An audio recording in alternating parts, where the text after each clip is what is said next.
Good morning, everyone, and thank you for coming this morning. Is there anybody who is new? So basically, format is sort of simple. This is what's called a Dharma talk. And I think this morning we have a children's program. So we'll end a little earlier, and they will come in and they will present to us what they've been up to. And again, usually what they've been up to is a lot more interesting and fun than what we've been up to. So, but unfortunately, we're too old for that program.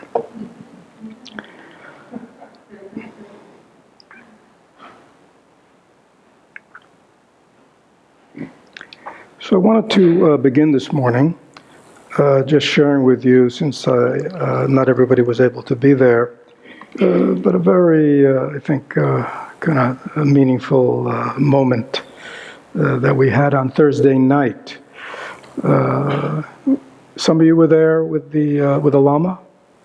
Yeah, so some were there, but most weren't.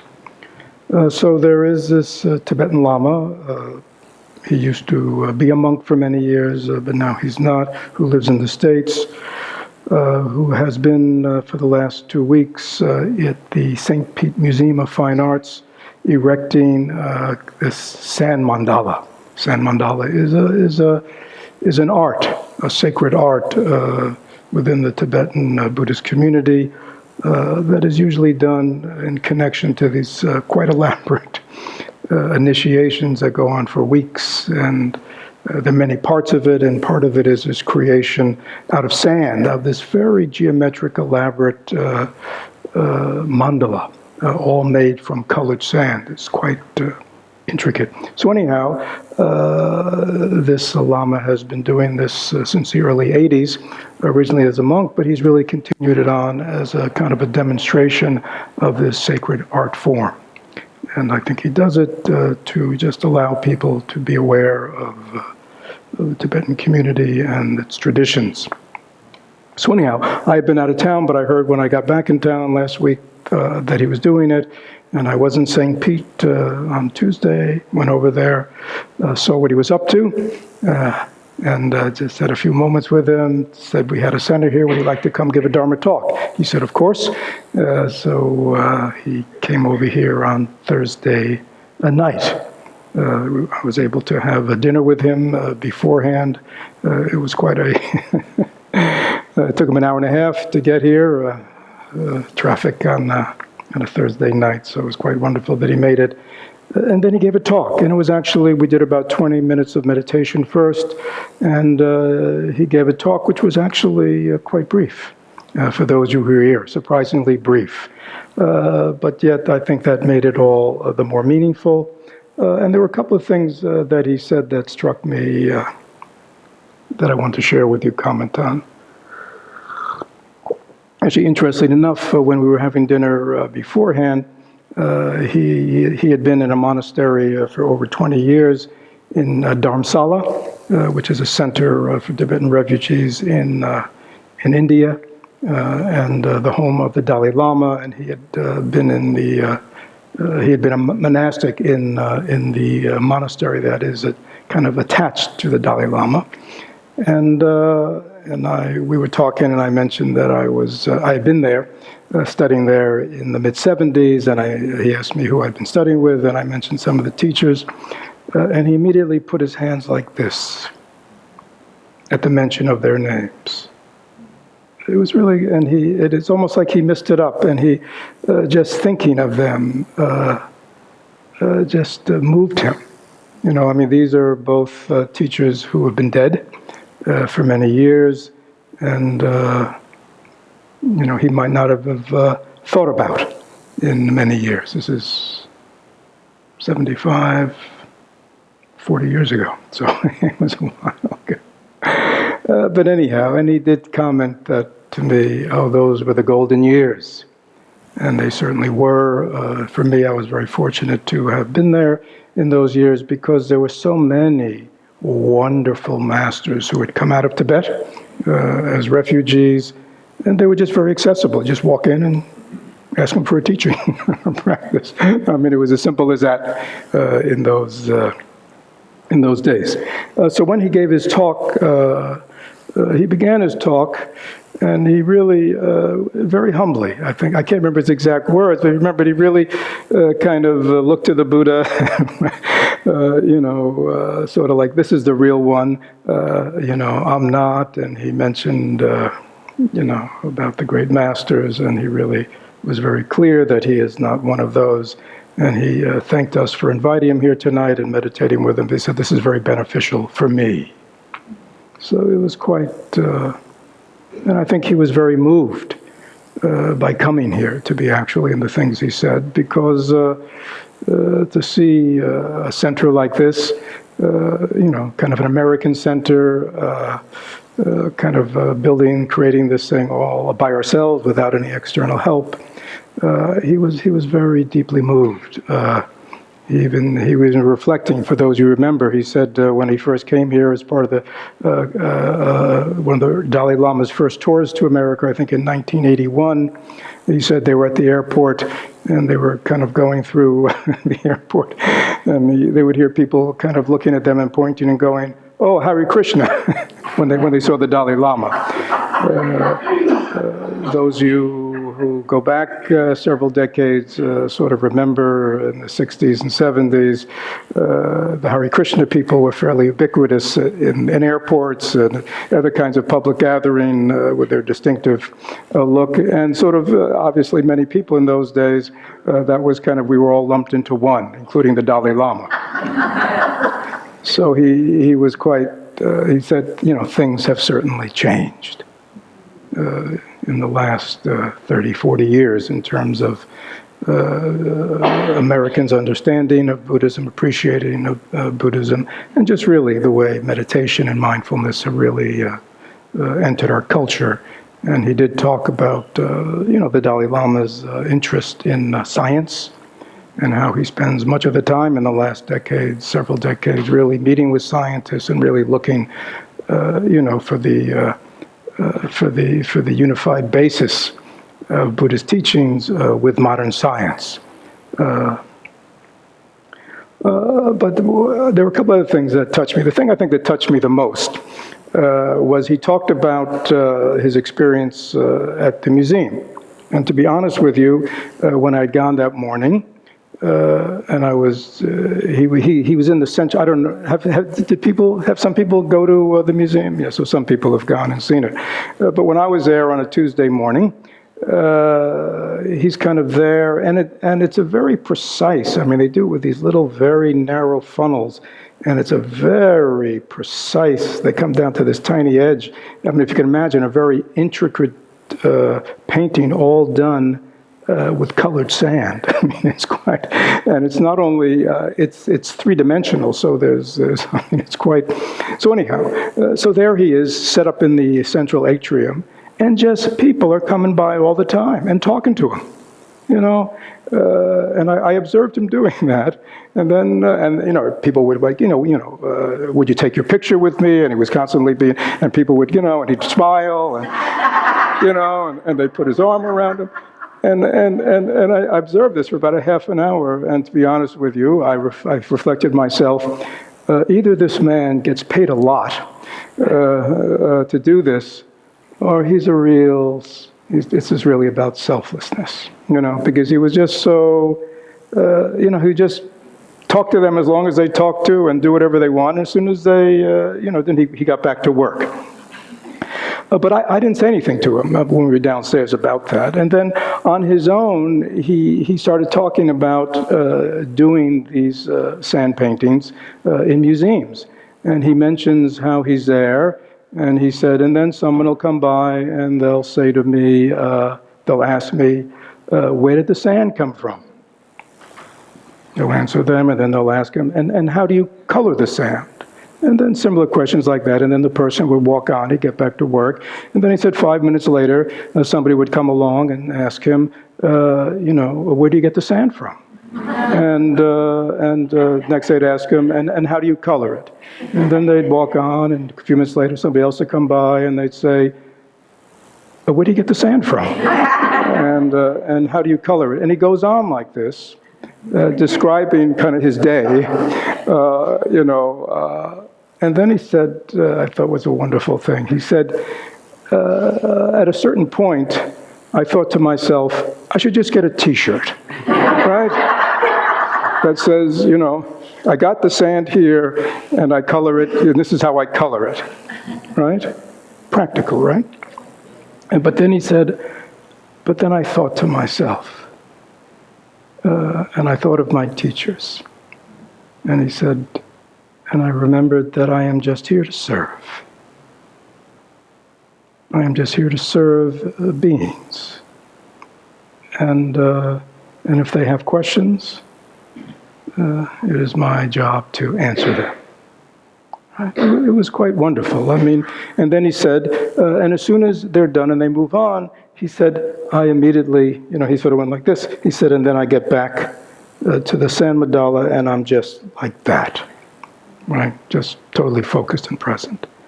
And again, I think in that little anecdote, right, that he shared about his life, I think he touched a very deep aspect of this practice.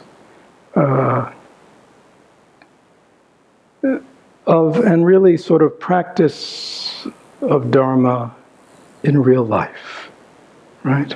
And how it was seamless. You see, it was seamless. When he was engaged in activity with human beings, he only had one thought, right? To be of service, to be of help, to be of benefit. That was his only thought. He was clear. He didn't think, do I want to do this? Do I not want to do this? Do I have to say this again? Do I have to put up with this person? Do I have to, that's where most of us are in the world. Right? We're always kind of annoyed with anything that gets in the way of our own agenda. Right? But he really showed what a deep practitioner he was, because his only agenda was to be of benefit. And no matter what way the activities moved or shifted, right, he always just responded to them. And I saw him in action. He was just very sweet and pleasant and interested in people. And then again, as soon as he moved on, and as he said it, as soon as he moved on, right back to the practice, right, of presence. But his practice of presence wasn't only on the sand mandala. When he was with people, he was practicing presence. Right? So it was a very, I found it, a wonderful teaching, a live teaching. It wasn't just a theoretical teaching. He was talking about how to do it, and I think the way he does it is wonderful. Actually, it reminds me, and maybe I've shared this before, of an experience I had many years ago when I was in India, so somewhat similar, about kind of not having your own agenda. I was in Bodh Gaya, which is where the Buddha came to enlightenment. This was in the mid-70s. And I was staying then, I was there for a month, and I was living in the Japanese monastery. And there was a Japanese monk who lived there, and if you go to Bodh Gaya, all the Buddhist countries have their own temples, but also they like the Japanese had a guest house. So when Japanese Buddhists came on pilgrimage, they would have a Japanese kind of place to stay in. So anyhow, so the monk there at the Japanese temple was a Zen monk, and there was an area in front of the monastery or the temple. That he had a little Japanese garden. You know what a Japanese garden? These little rock pebble gardens. And every day, then they have these kind of special breaks. He'd be out there, making the swirls and, making the little rivers. And, every morning he would do it just right. Right? And then the day would proceed, and all the tourists and people would come, and they'd walk right over it. Right? Just walk right over it. People didn't have a clue what it was. They just, just a gravel something. He walked right over it. And I observed this for a while, and I observed him, the next morning out there. And one day, being a very practical person, and I said to the sensei, I said, "Sensei, I see what you do every day. But again, we're in India, and people in India know nothing about Japanese gardens, right? It's not like they're doing this on purpose, but they know nothing about Japanese gardens. So why don't we just put up a little fence, right? Or like kind of a little barrier, so people just won't walk over it, or maybe put a little sign, Japanese garden. You know what I'm saying? I thought this was a very practical response, and kind of a win-win situation. And he looked at me and he said, "No, Fred." He said, "I have to keep doing this until I get it just right. When I get it just right, they'll notice it." Right? Wow. Very different way, right, than our everyday usual mind, isn't it? Right? It's not their fault. It's me. Right? I haven't got it just perfect yet. And so every day I'm willing to go out there and just keep working it. Right? So anyhow, so that was the first anecdote. The other thing, and again, I'd never heard it before. He said it as if this is a common metaphor in Buddhist meditation, but I'd never heard it. Very simple. He also mentioned, we had done 20 or 25 minutes of meditation earlier before he talked, and we had done meditation like here, mindfulness. It was quiet meditation. And then he said, he talked about doing meditation earlier, and that we'd done together, and how wonderful that is for quieting and calming the mind. I'm just using my own words. I don't remember his words, but then he said, there's more to Buddhist meditation than that, and he used the metaphor of. He said it would be like if this roof had a little hole in it, right, in the rainy season, and that every time it rained, a little drops of water would come down, and so so what we would do, we would get a pot, right, and put it under that drip, and then by the end of the day, the pot would be full, and we would take it out. Right? Dump it outside and bring it back in, and the next day, drip, drip, drip, drip. And at the end of the day, we would, put it out. And this would work, wouldn't it? But he said, Buddhist meditation is about looking for the cause and fixing that. So you don't have to every day take out the water. You don't have to keep a pot in the middle of the meditation hall, right? And this is very significant, and what he said is, Buddhist meditation is really about the realization of the Four Noble Truths: suffering, the cause of suffering, the end of suffering, and the path that leads to the end of suffering. Again, something for us all to remember. Many people have their daily meditation practice. Many people have their daily spiritual practice. Many people have their practices they do. But it's really mostly just about always emptying the water. And then the next day we just fill it up again, right?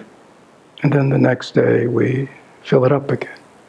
And so in a certain way, we introduce meditation into our lives, but in the context of the drip,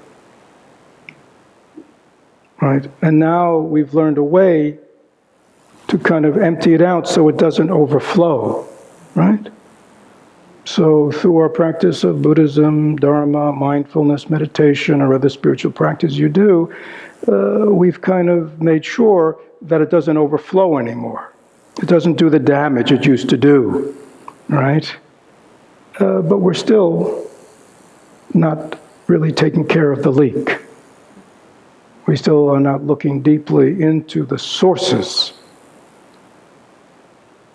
Why do I have this agitated mind? Right? Why do I still have emotional ups and downs? Why do I still have the storms of emotionality riding through me? Right?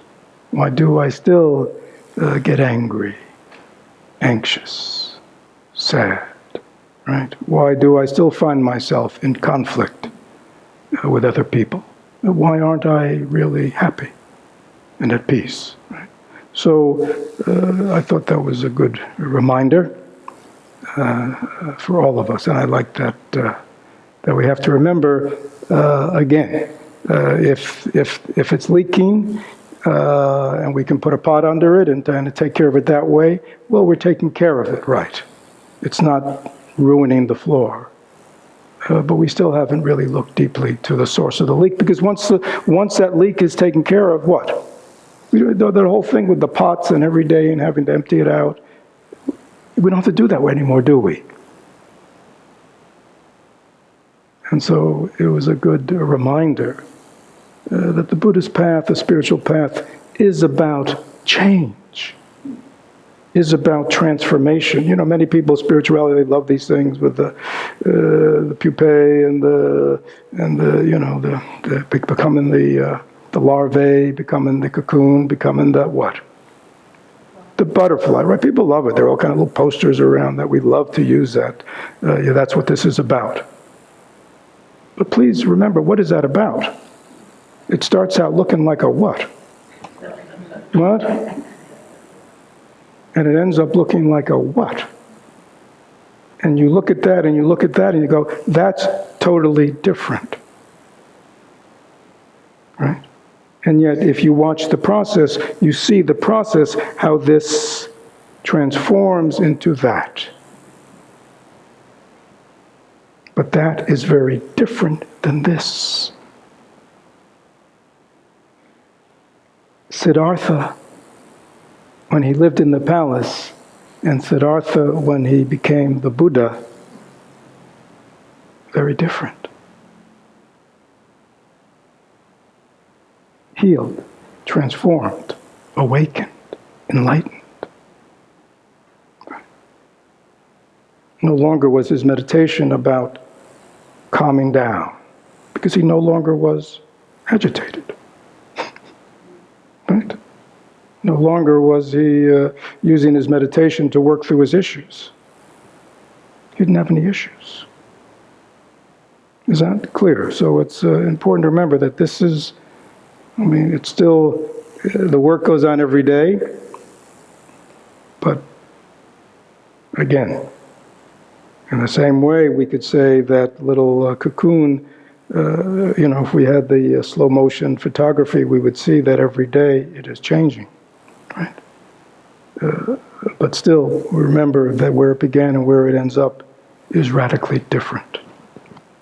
So anyhow, he was nice to have. I'm sure everybody who saw him benefited from him, but I did want to share that with everybody. We had a very nice encounter here. He actually, he does have a Buddhist community or a group in Philadelphia. And they just bought sounds like a warehouse or something, but a totally empty space. So he and his students were taking lots of notes as they walked around here. But hopefully he really wanted to come back next year. Maybe we'll have him for a few days and he'll teach here. So I think it'll be wonderful.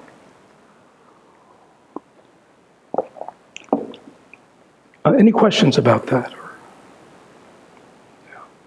So please remember his practice. Yes? I think I understand the difference, but you just contrast a little bit between sort of metaphors of breaking the garden and the bucket example. They were different. Yeah, I was connecting the the raking to the one about his sand and not, that he just did that. He didn't have any attachment to outcome. It was all about his practice. Is that clear? It's about his practice. Actually, let me just continue from that, okay? Is that clear? So that was in relation to that one, not into the bucket. Okay? So if you didn't see the connection, I could probably try to make one, but I'm not feeling too sharp this morning, so I don't know. But we have been over these months, and we'll be continuing. We have a retreat coming up Thursday, and then a new intensive. But we've been looking into these Lojong, or these mind trainings slogans. And the one I want to talk about this morning, is actually the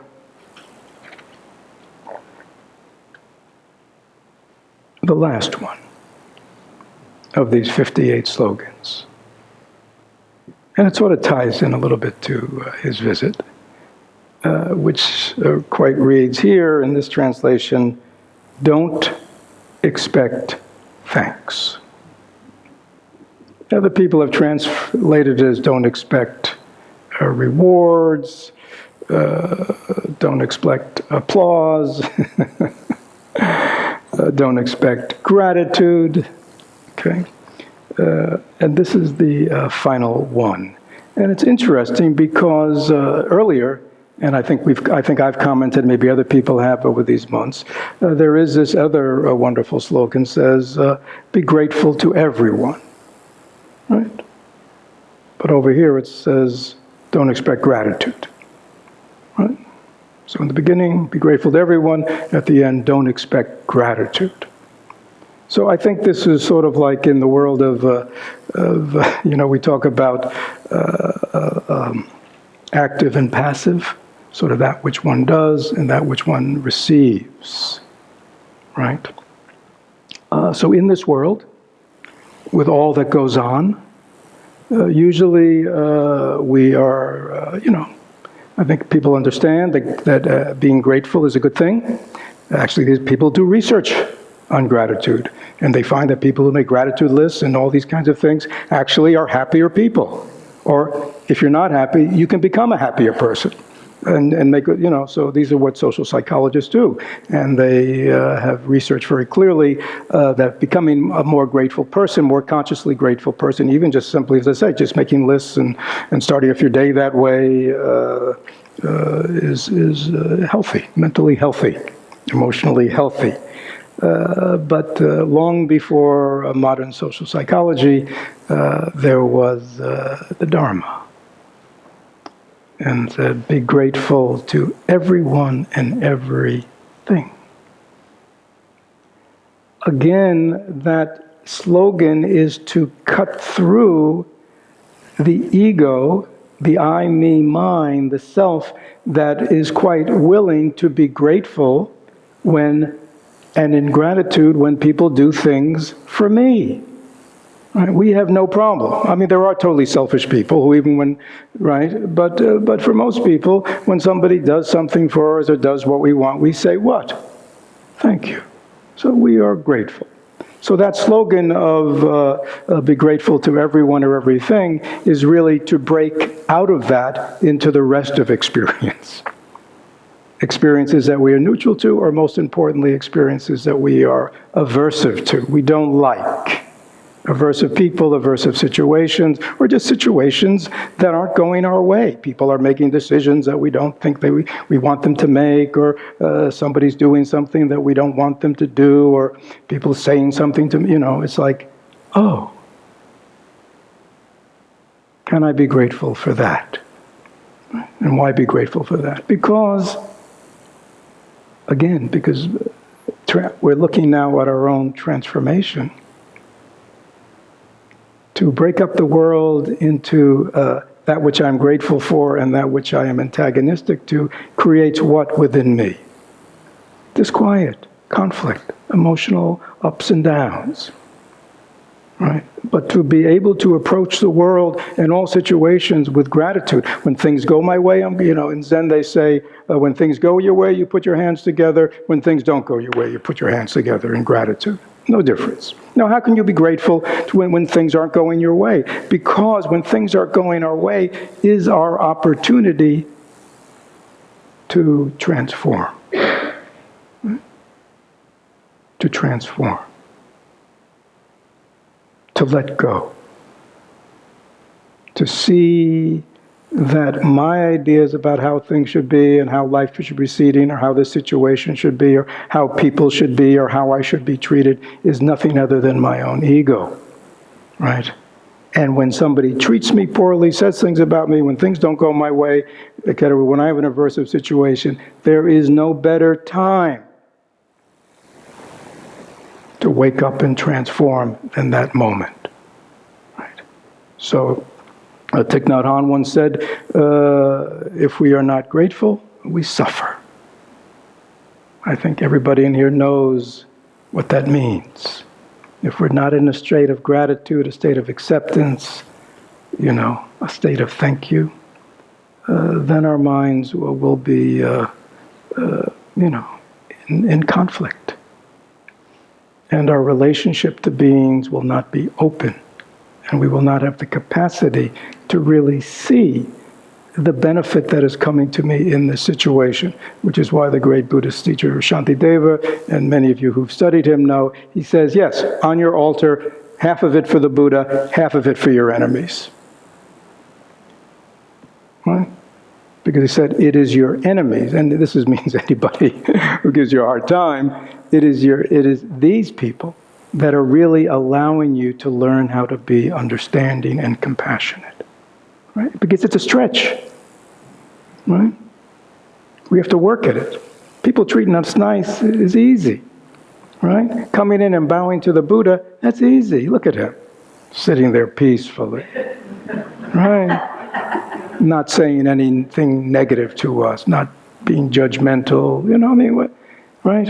We bow to him, right? But if you think of the person who gives you the hardest time in the world, the person that you wish was not in your life or not in the world, and if you put them up here, what would that be like? You'd bow to them for different reasons than you bow to the Buddha. But you'd bow to them for good reasons. So, on the other hand, on one hand, we have be grateful to everyone and everything, and yet then we have at the very last slogan saying, don't expect gratitude. Right? So now we're talking inwardly, right? When I am the receiver, because when I, again, in the world of ego, when I do something for somebody else, what do I want? At the very least, I want a what? What? A thank you. I can't believe they never said thank you. Unbelievable. Right? So at the very least, we expect a what? A thank you. I mean, we would love to have what? A card. We would love to have a little public recognition. Wouldn't we? We would love to know that this person told other people about what kind of good person we were, or this wonderful thing we did. I mean, we'd love it to get around, wouldn't we? Right? But all that does is what? It builds up our ego. And it ends up doing good deeds for all the wrong reasons. Don't look for gratitude. Don't look for applause. Don't look for thanks. Because, again, Jerry, see, why was he doing that thing? For himself. To perfect his own practice, his own being. Right? Why does the Lama not be a very practical guy? Put on a t-shirt, or at least have a little card, right?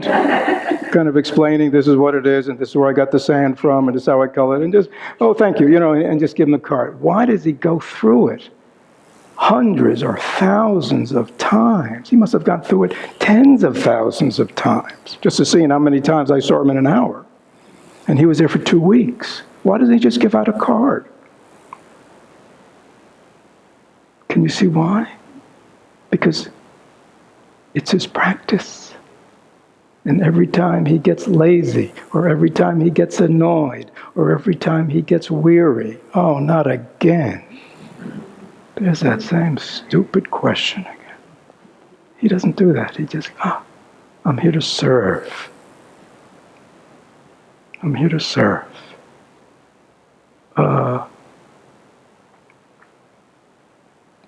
So this slogan about not expecting reward, again, is wonderful. It allows us to act in an altruistic way in the world without expecting anything in return. Right? Altruism for its own sake. Goodness for its own sake. That is transformative. Now again, there is a developmental model for somebody who's very selfish, right? And totally thinks everything should come to them, then probably learning to say thank you is probably developmentally a good step up, isn't it, on the path. But now we're talking about people who perhaps have already taken that step, but now are attached to the applause, to being noticed, to wanting the thank yous. And how do we know we're attached? Two ways. One, when we don't get it, how do we feel? Annoyed, at the very least. Right? We're annoyed. We're angry. And oftentimes it also leads to judgments. That's so-and-so, that's so-and-so, critical, judgmental mind. So we see where it leads to. Right? And we want to be free of that. Right? And we want to act from a place of goodness within ourselves. Right? Actually, in Buddhism, and I think it actually, I'm not sure where, it might have even come earlier than Buddhism, maybe in China, Taoism. And it's similar to what I'm saying. It's the concept of hidden virtue, where actually it is a practice, like in Zen monastery, it is a practice to do something for someone else and to really be secretive about it, right? You know what I'm saying? You'd be very secretive, right? You'd I don't know. Maybe they all leave their shoes when they come in the monastery and place, and you'd find there's somebody's shoes, and you'd take them to your room, and you'd clean them up, or you'd repair them, right? And then you'd put them back. You never say anything, right? We go into the kitchen, and we see somebody has left their dishes in the sink. Usually our response is what? Complain. Why don't we just do the dishes? Not say anything. That's hard. We want to say something. So hidden virtue is a wonderful practice. We just do things for people secretly. It's a practice because it forces us to do something without any sense of any kind of recognition or acknowledgement. The practice of hidden virtue is a very powerful practice. So be grateful to everyone. Don't expect thanks, don't expect applause, and even, do things under the radar. Again, your Buddha nature will be very happy. Your ego nature will struggle. We want to struggle. If everything's easy and calm, we're not practicing. We want to be challenged. We want to be a little uncomfortable. How do we know we're practicing well? We're uncomfortable a lot. Is that clear? If you think everything's wonderful and you're a great spiritual practitioner, I don't know what Dharma you're practicing. It's probably just your self-Dharma that's kind of feeling very good about itself, giving itself lots of applause, right? So when nobody applauds me, I'll applaud myself. Right? Why not? The kids come in at 1:15? Yeah. So what comes to mind is in our community, everything, for those of you who are new or not part of the community, who just maybe come on Sunday, everything that goes on here is done by members. The creation of this place, the transformation of this place, all the sittings, the conducting, everything we do, all the activities of our community, the mindfulness, everything, the retreats, the intensives, the days of mindfulness, the Mindfulness Institute, the classes, everything is done by members on a volunteer basis. And we are fortunate to have many, many, many, many people who volunteer in many ways. And actually, I didn't like the word volunteers. It reminded me too much of, that kind of volunteering at a nonprofit, which people can do for many reasons. To me, it was really, again, about practice of selfless service. But within the realm of selfless service, again, it's not always the way it looks on the outside. It's really ultimately about what is in the mind of the person who's doing the action. That's always the key thing in Buddhism, because at the end of the day, it is about transformation of my mind. That's why I am doing this. I'm not just doing it just to get the job done. I'm doing it to get the job of transformation done.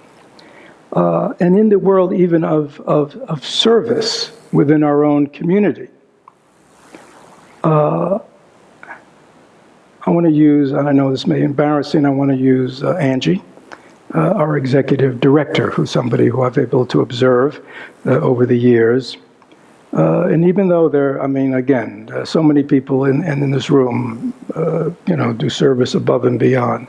But what I most appreciate about Angie is not only is she the hardest working person in our community, and I'm probably the least hardest working person in this community, so I can say that. But she does things that if you asked her, she would not want to do. Many of us, we volunteer, but we volunteer for things we like doing. Right? Oh, I like what? I like cleaning, or, some people do like cleaning, by the way.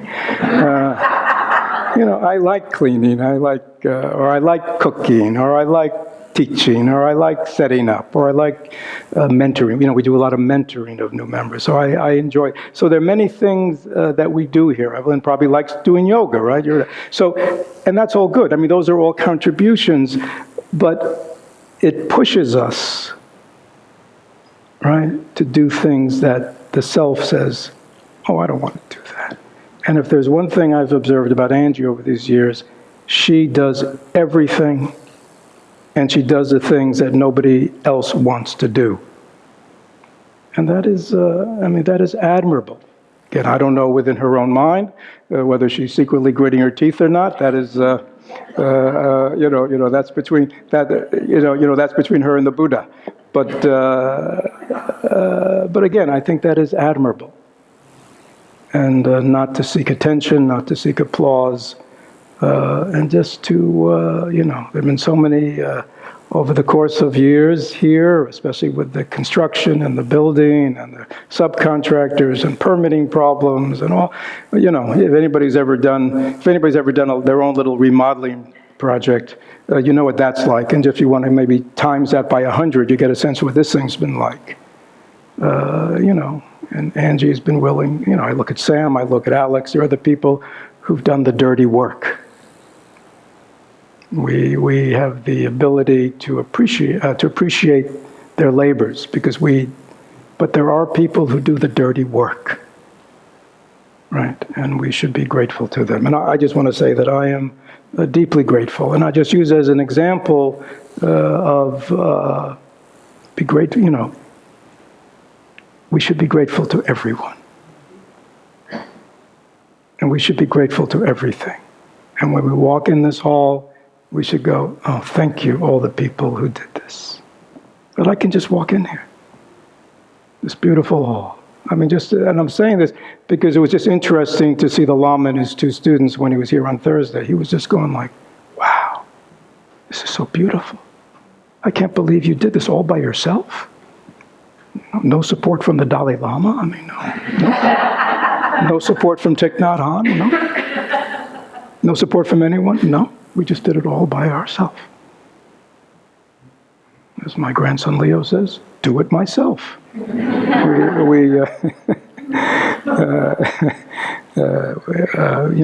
did it ourselves, and it's really, we should be always grateful. We should be grateful to everything, but we should especially be grateful in this world to people who do the hard things, the dirty things. I remember once coming here a year ago, and what was it? The sewage was backing up down in the kitchen, right? I'm talking about raw sewage backing up in the drains in the kitchen, right? Messy, stinky, foul. Sam got down there and took care of it. I bow to you, Sam. So we should always be grateful. We should always be grateful to the, they're doing the roads at night, here, I'm heading home 9 o'clock, and these guys are going to work, right? On the roads, asphalt, it's like not easy work, is it?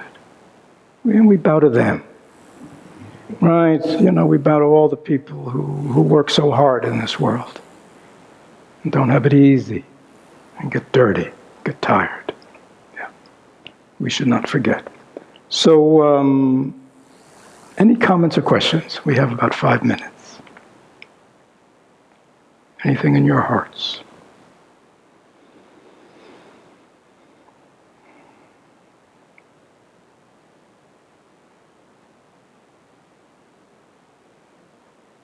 Yes, Liz. When the Lama spoke, he talked about when he was talking about how he wanted to wear the thing about the sand on his shirt and when he said the self-service, I immediately thought of how many times throughout my kid's life I thought, oh, I need flashcards, I could just go. And how many times I've actually said to them, oh, I've said this 100 times already, and been very irritated. Right, there you go. And when he said that, I thought, oh, what a shift if I could What a shift. really practice being able to see parenting Yeah. as the selfless service that it is. Right, there you As go. opposed to feeling as though once I teach, you should just get it. Right. That was really very touching for me too, but it was beautiful. Yeah, I agree. You're absolutely right. I mean, that's really when we see our whole life, our relationships of all types, and our work as something no different than our practice. It's all about cultivating selflessness, learning to be present, learning to let go of self, right? And then when it's that way, it's right. It's all those, and that's what he said, where he was getting annoyed, and realized, get the flashcards or get the T-shirt, and he said, no, this is my practice. And you're exactly right, with our children, with our parents, with our loved ones, with our work colleagues, with our society, learning to be patient. And again, it's about me. This is an opportunity for me to practice patience. It's an opportunity for me to let go. It's an opportunity for me to put somebody else's need ahead of my own. Because obviously in those moments, your children have a need. Right? But usually again, and we all can relate to you, Liz, we make it about who? Not about them, we make it about me. As if somehow we have so many important things to do other than be present to our children. Right? I mean, what could be more important than that? And yet we have all the things we need to do, and got to get this email out, or got to do this. Rather than going, no, there's nothing more important I have to do. The email can go out a little bit. Dinner could be 5 minutes late, right? So we need to reminders, and that's why it's good to have teachers to remind us, to show us the way in this life. Yeah. Other questions or comments? Just could be spontaneous. Yes. I would like some feedback on to forgive the self for not being in service. There's opportunities where you know, oh yeah, I could probably help them. Yeah. But I have my agenda and Yeah. Again, we're in the cocoon of self, right? We're in the cocoon of self. That's where we are. And we want to, when you look at the cocoon, it's been a while since I've been in high school, so let me get this right. When you look at the cocoon, they all look sort of the same outside, but what's going on is what's going on inside, right? The transformation is going on inside, right? So we're all in the cocoon of self, in the cocoon of I, me, mine, right? That's the cocoon we're in. And why do we practice? To transform that, right? So we can break out, right? And become a butterfly. So along the way, probably from the moment we get up to the moment we go to bed, who are we going to encounter? Self, right? With its agenda, with its needs, with its wants, with its demands, right? With its issues. And that's what we practice, right? There's no other place to practice, right? I mean, if you asked a butterfly, gee, wouldn't you rather just be born a butterfly? Wouldn't that be easier? Right? Just be born a butterfly and just fly off in your beautiful colors. But it doesn't work that way, does it? They have to go through that whole other process. Being what? Like a caterpillar. Crawling around, eating somebody's tomato plants, Risking being sprayed or picked off. Right? It's a whole process that caterpillar has to go through before it becomes a butterfly. And that's us. In Buddhism, we talk about the lotus in the mud. It's the great, the mud is the mud of our egocentricity, of our emotional afflictions, of all our stuff. And out of that mud, this beautiful lotus will grow, the lotus of enlightenment, the lotus of awakening, the lotus of all the positive virtues and characteristics. It's not going to grow anywhere else. The lotus only grows in the mud, right? It doesn't grow in the air. And it's only through our own transformation of all that gunk, all that muck that's within us. And when we work with it, day after day, moment after moment, experience, right? You feel your heart, and yet your agenda, and at that moment, just like the Lama said, at that moment, what do? Do you see it? Do you see your egocentricity? Do you see your annoyance? Do you see your holding on? At that moment, if we are mindful, this is the moment to practice. There's no other moment. Right? We don't become selfless people, by reading a book.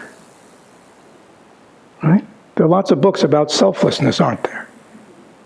We don't become selfless by hearing talks about selflessness.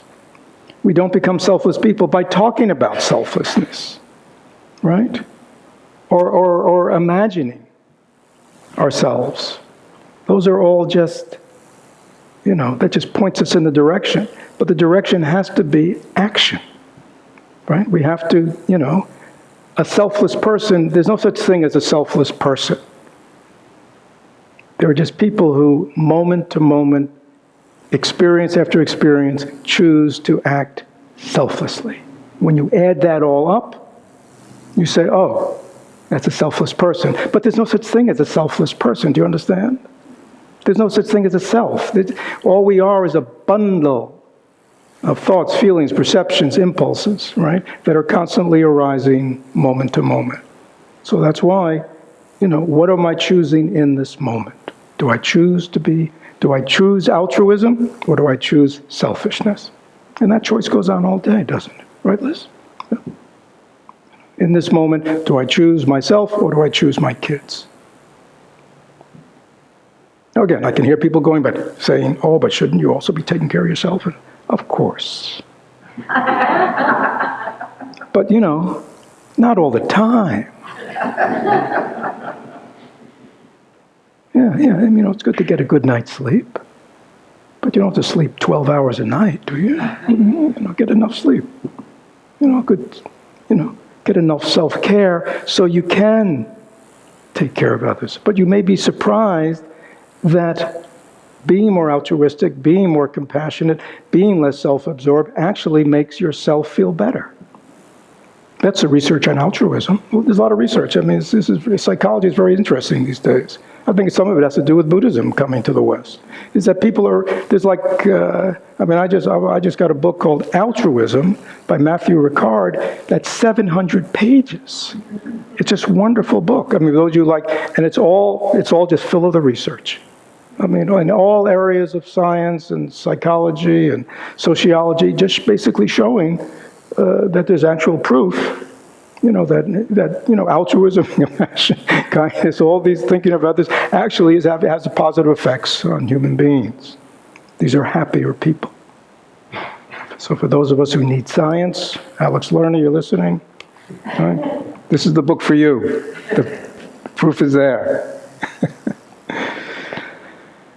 So good. So the kids are coming? Usually they come at 1:15. They're a little late? We have lots of fun. What? Maybe they're having too good a time. Any other comments on anybody wants to share?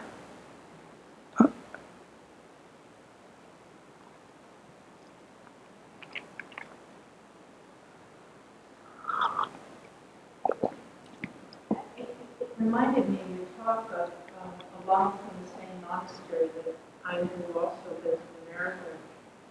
And when I started Dharma practice, I had a lot of anger, a lot of irritation. Mm-hmm.